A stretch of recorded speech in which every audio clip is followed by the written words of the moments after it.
সারা জীবন ধরে ঘরে বসে খাওয়াইতেছি, 10 বছর ধরে তোর পড়াশোনার পিছিয়ে টাকা খরচ করতেছি, তারপরে তোর লজ্জা শরম নাই? সারাদিন পড়াশোনা বাদ দিয়ে খালি বন্ধুদের সাথে আড্ডা দিয়ে বেড়াস। এইভাবে আড্ডা দিয়ে বেড়াইলে তো পরীক্ষাতে ফেল করবি। পড়াশোনা করবি না সেটা আগে কইলেই তো হইতো, কমসে কম আমার এতগুলো টাকা নষ্ট হইতো না। তোর মতো পোলা যেন কারো ঘরে জন্ম না হয়। যা বের হ আমার বাসা থেকে। আবার টাকাই রসুস কেন, বের হ। তোর মতো পোলা থাকার চাইতে না থাকাই ভালো।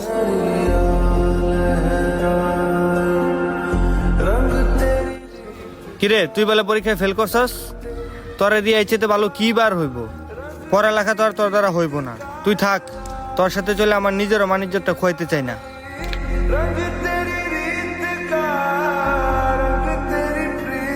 তোমার সাথে রিলেশন রাখা আমার দ্বারা আর পসিবল না।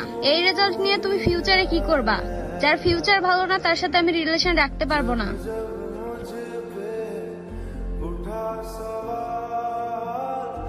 নিশ্চয় আল্লাহ যা করে ভালোর জন্যই করে। আল্লাহর উপর ভরসা রাখে।